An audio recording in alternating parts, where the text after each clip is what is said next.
검찰의 재수사로 도이치모터스 주가 조작에 대해서 김건희 여사가 알고 있음을 뒷받침하는 정황이 담긴 녹취록이 속속 공개되고 있습니다. 지금까지 김건희 여사는 주가 조작은 알지 못했다, 괜히 이용만 당했다 이런 입장이었는데 관련 자료 보시면서 여러분도 함께 판단을 해보시죠. 지난해 10월에 검찰은 이렇게 발표를 했습니다. 김건희 여사는 주가 조작에 대해서 무혐의다. 주가 조작에 가담한 증거가 없다는 거죠. 그리고 두 번째, 주식 거래나 주식 시장에 대한 이해도가 낮다. 주식 잘 모른다. 검찰이 이렇게 발표를 했습니다. 그런데 이번에 녹취록 속에서 주식용 와이브로 에그가 있다더라. 예, 실제로 블랙펄 인베스트먼트 주가 조작했던 그쪽에서 실제로 운용했던 게 이 에그라는 건데 지금은 없습니다. 이 에그라는 게 무선 인터넷용 모델이라고 하는데 그리고 또 다른 녹취록 함께 살펴보도록 하겠습니다.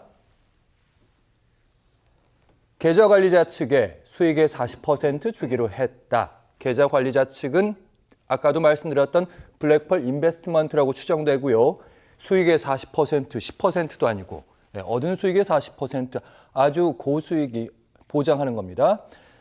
그래서 다시 이번에 검찰에 재수사하면서 주포, 그러니까 주가 조작의 주인공 김모 씨를 불렀는데 입장이 조금 달라졌습니다. 그 전에는 김건희 여사 의혹에 대해서 전혀 모르다 이렇게 얘기를 하고 있었는데 모르는 건 맞는데 다만 블랙펄 인베스트먼트 측은 알고 있었을 가능성이 높다.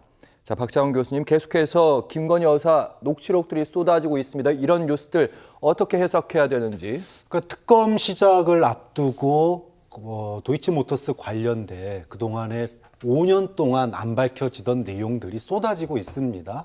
과연 이게 그냥 정말로 우연히 발견된 건지 아니면 특검 시작을 앞두고 특검에 재를 뿌리기 위해서 나온 건지 모르겠지만 그동안 의혹으로 제기됐던 내용들이 입증하는 듯한 그런 증거들이 쏟아지고 있어요. 앞서 보셨지만 사실은 주가 조작에 대해서 수사가 광범위하게 이루어집니다. 그렇기 때문에 IP 추적을 피하기 위해서 사용됐던 게 그 당시에 에그라고 하는 이 무선 인터넷을 할 수 있는 그런 고유기였거든요. 예. 그러면 그걸 갖다가 그런 언급을 했다는 것 자체는 이것이 뭔가 위법적인 또는 탈법적인 또는 편법적인 그런 일을 하고 있다라고 하는 걸 알고 있었던 거 아니냐라고 하는 그런 감접적인 증거가 되는 거고요. 그리고 무엇보다도 블랙펄 인베스트먼트가 사실상 이제 2차 주가 조작의 주포 역할을 한 그런 주 단체인데 예. 여기다가 어떤 사람이 자기 수익의 40%를 나눠줍니까? 자기 수익의 40%를 나눠주는 거는 거의 이거는 뭐 사실상 공범이라고 봐야 되는 거예요.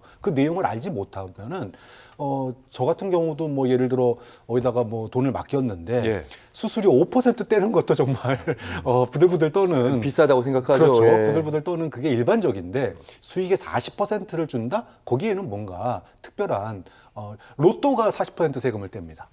그러니까 로또급 이득을 얻지 않는 이상 불가능한 일을 갖다가 언급한 점, 그리고 그동안에 소위 그 통정 거래의 증거로 됐던 모 증권사의 표가 있습니다. 엑셀표. 예. 여기에 이제 소위 말해서 그 타이밍을 해놓고 이때 뭘 언제 팔고 뭐 팔고 이런 게 쭉 이제 있는 표가 있는데 그것도 블랙펄 인베스트먼트에 있었다고. 그렇죠. 예. 모 증권사에 있는 엑셀표가 그동안에 이게 누가 만들었고 왜 만들었는지가 굉장히 관심사였는데 김건희 여사 이번 녹취록에 그 내용이 있다라는 거죠. 여기에 대해서 알고 있었다라는 겁니다. 자, 그렇게 본다면 과연 정말 모르고 그냥 팔라 그러면 팔고 사라 그러면 산 거냐? 그게 아니라고 하는 그런 증거가 쏟아지고 있기 때문에 자, 이 정도면 사실상 통정거래, 사실상 알고 짜고 친 거 아니냐 이런 얘기가 나올 수밖에 없는 그런 상황이고 이러다 보니 여론에서도 이 정도면 즉각 기소 가능한 거 아니냐 이런 얘기까지 나오고 있는 거죠. 김건희 여사가 주가 조작을 진짜 몰랐을까 이런 의문이 든다.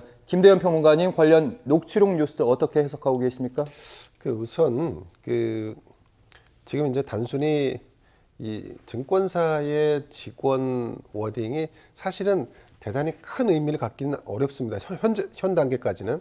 그런데 기존 진술을 흔들었다는 것은 검찰 입장에서 보면 이 주가 조작에 관여돼 있는 인물로 알려진 도이치모터스 회장 그리고 블랙펄 인베스트먼트 관계자들 그들의 기존 주장도 부정당할 수 있거나 혹은 바뀔 수 있다는 것을 암시한다는 점에서 검찰이 이 기존 수사를 다 약간은 부정하거나 아니면 새롭게 쓰기 위한 첫 발을 내디딘 것으로 그렇게 해석하는 것이 저는 합리적이라고 봅니다.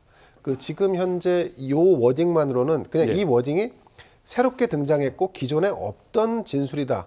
그렇기 때문에 이것으로 인해서 기소할 수 있다라고 하는 것은 조금 아직은 좀 섣불러 보이고, 여기서 한 발 더 나가서 그동안에 검찰이 김건희 여사, 전 여사는 주식에 대해 잘 몰랐고, 그리고 이것이 주가 조작에 이용되는 것도 몰랐다. 뭐 이렇게 해서 무혐의 처분을 했는데, 예. 알고 봤더니 그런 검찰의 판단 근거였던 증권사의 직원 주장, 그리고 더 나아가면 앞으로 추가적으로 진술이 바뀔지도 모르는 도이치모터스 관계자들, 블랙펄 인버스트먼트 관계자들의 진술, 이런 거를 예측해 본다면 그걸 통해서 기존 진술을 번복시키고 아니면 진실에 가까운 새로운 얘기를 꺼집어내서 김건희 여사를 결국은 기소하려고 하는 것이 아닌가. 그리고 또 한 가지, 지난 검찰의 수사 결과 무혐의에서 그렇죠. 다른 방향으로 이제 검찰이 움직이는 것이다. 그렇죠. 이제 네. 새로 물꼬를 트게 되면 저는 이건 물꼬를 튼 거라고 이제 그런 관점에서 첫 돌을 바라보는 놓은 거고. 거다.